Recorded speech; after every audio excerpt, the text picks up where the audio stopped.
सवाल ये है कि एजी ने क्या फाइल किया है। उन्होंने कहा है कि हेल्थ बिल्कुल सही है।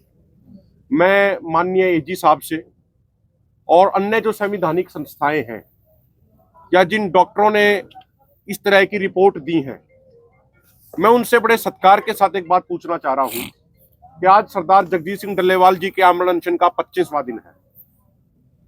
अगर वो सब लोग जो ऐसी रिपोर्टें दे रहे हैं, क्या वो 25 घंटे भूखे रहकर दिखा सकते हैं? हम बात कर रहे हैं 25 दिनों की। अभी डॉक्टर मैम ने बताया कि साइंस ये कहती है कि 7 दिनों के बाद ही प्रॉब्लम आनी शुरू हो जाती है, और हम उनकी बात कर रहे हैं जिनको जो 4 साल से कैंसर से पीड़ित है।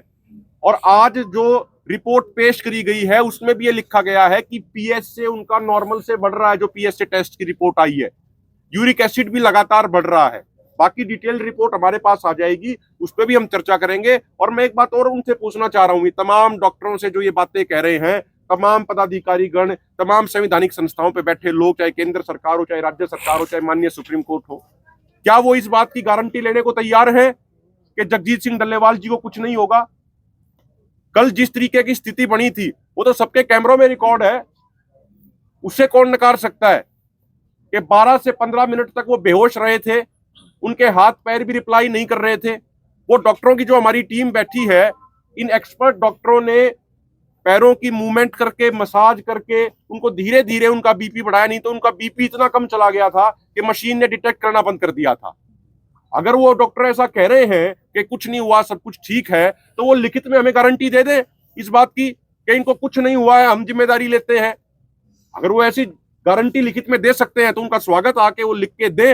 अदरवाइज इस तरीके की, मुझे लगता है, एक ये ऐसी टिप्पणी है कि जिसमें ना तो इंसानियत की वो आ रही है, ना उसमें कोई संवेदनशीलता की वो आ रही है। उनको अपनी टिप्पणी, जिन शब्दों का वो इस्तेमाल करें, वो उनको थोड़ा सोच समझ के, चाहे एजी साहब हो, चाहे और वकील साहिबान हो, चाहे डॉक्टर हो, उनको थोड़ा सा उस पर मानवता को ध्यान में रखते हुए, इंसानियत को ध्यान में रखते हुए करना चाहिए। दूसरा सवाल जो आपका आया था कि माननीय सुप्रीम कोर्ट ने कहा कि भाई जरूरत पड़ने पे इनको हॉस्पिटल में शिफ्ट किया जाए। देखिए, हम बिल्कुल स्टैंड बिल्कुल क्लियर कर दें, किसी भी सूरत में, किसी भी कीमत पे सरदार जगजीत सिंह डल्लेवाल जी ये स्टेज, ये मोर्चा नहीं छोड़ेंगे। जहां पर वो अभी हैं वो वहीं रहेंगे। उन्होंने अभी भी ये संदेश देकर हमें भेजा है कि मैं कुर्बानी देने के रास्ते पे मैं चल पड़ा हूं, मेरा 25वां दिन है। अब मंजिल जो इस रास्ते की है वो ये है कि या तो सरकार एमएसपी कानून बना देगी या फिर इसी धरती पे मेरी कुर्बानी होगी। और जैसा मेरे से पहले लखविंदर सिंह औलख जी ने भी बताया कि तमाम नौजवान, बड़ी संख्या में तमाम किसान दिन रात 24 घंटे यहां ड्यूटी देते हैं। आप भी रात को आगे देखिए, और उनका स्टैंड बिल्कुल क्लियर है, कंसेप्ट क्लियर है कि अगर पुलिस प्रशासन डल्लेवाल साहब के पास तक जाना चाहता है तो पहले उसे हमारी लाशों के ऊपर से गुजरना पड़ेगा।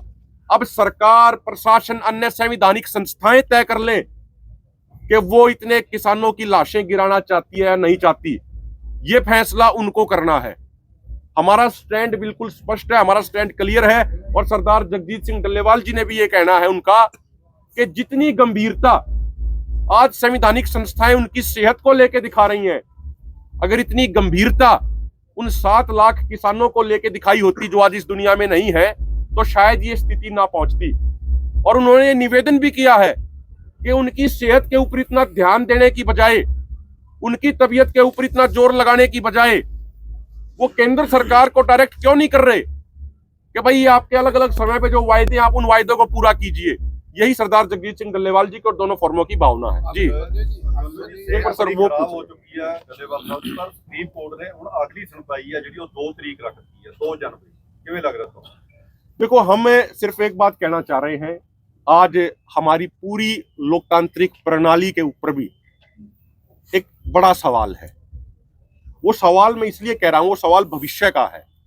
वो सवाल ये है कि यदि देश का पेट भरने वाले किसान की अपनी मांगे पूरी कराने के लिए, खुद से हुए वायदे पूरे कराने के लिए अगर भूखे रहकर उनकी शहादत या कुर्बानी हो जाती है, तो मुझे लगता है हमारे पूरे सिस्टम में कोई भी ऐसी संस्था नहीं बचेगी जिसके ऊपर एक सवालिया निशान ना खड़ा हो।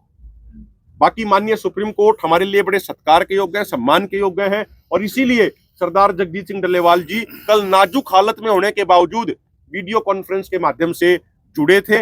वो अलग बात है कि 12 से 15 मिनट तक वो जुड़े, लेकिन उनको अपनी बात रखने का समय नहीं दिया गया। वो उन्होंने अपनी भावना आज लिखित तौर पे प्रकट कर दी। जी। अब मनीष जी, मेन क्वेश्चन है जो आप कह रहे हो कि रिपोर्ट्स पे सवालिया चिन्ह लगा रहे हो आप सुप्रीम कोर्ट में जो दी है, तो कहीं ना कहीं लगता है कि उसमें कॉन्ट्राडिक्शंस है, क्योंकि आपके डॉक्टर्स बता रहे हैं क्रिटिकल कंडीशन है लेकिन वहाँ स्टेबल बताई जा रही है।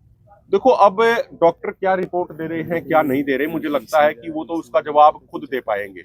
हम तो जो अपनी आंखों के सामने देख रहे हैं, हम तो वो बयां कर रहे हैं, और आप अपने कैमरों के माध्यम से लोकतंत्र के चौथे स्तंभ होने की जो जिम्मेदारी निभा रहे हैं और अपने कैमरों के माध्यम से भी उनकी स्थिति पूरे देश दुनिया को दिखा रहे हैं। मुझे लगता है ये मोर देन सफिशिएंट है उनकी हालत बयां करने के लिए। जो कल आपके पास सारे जो फोटो विजुअल्स उनकी जिस तरीके से उनके हाथ पैर रिस्पॉन्स भी नहीं दे रहे थे शुरुआत में, वो मुझे लगता है मोर देन सफिशिएंट है सारी स्थिति बयान करने के लिए।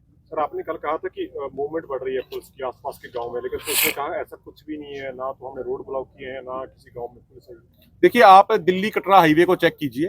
कल वहां पे खरक पाटवा गांव के पास पूरा मेन जो हाईवे, नया हाईवे बना है, वो ब्लॉक किया गया था। कुछ पत्रकार, हमारे को ये भी सूचना मिली है कि कुछ पत्रकार साथियों ने जब उस विजुअल्स को चलाया, वो विजुअल्स मैंने भी देखे थे कुछ पत्रकार साथियों के चैनल पे, तो मुझे सुनने में आया, हमारे कुछ साथियों ने बताया, हरियाणा के साथियों ने, कि उन पत्रकारों पे भी दबाव डाला जा रहा है कि आप इसको डिलीट कीजिए। और ज्यादा दूर जाने की जरूरत नहीं, आप हंसडेर में चले जाइए, ये साथ में गांव है। हंसडेर में फोर्स है या नहीं है, आप अपने कैमरों से खुद दिखा दीजिए।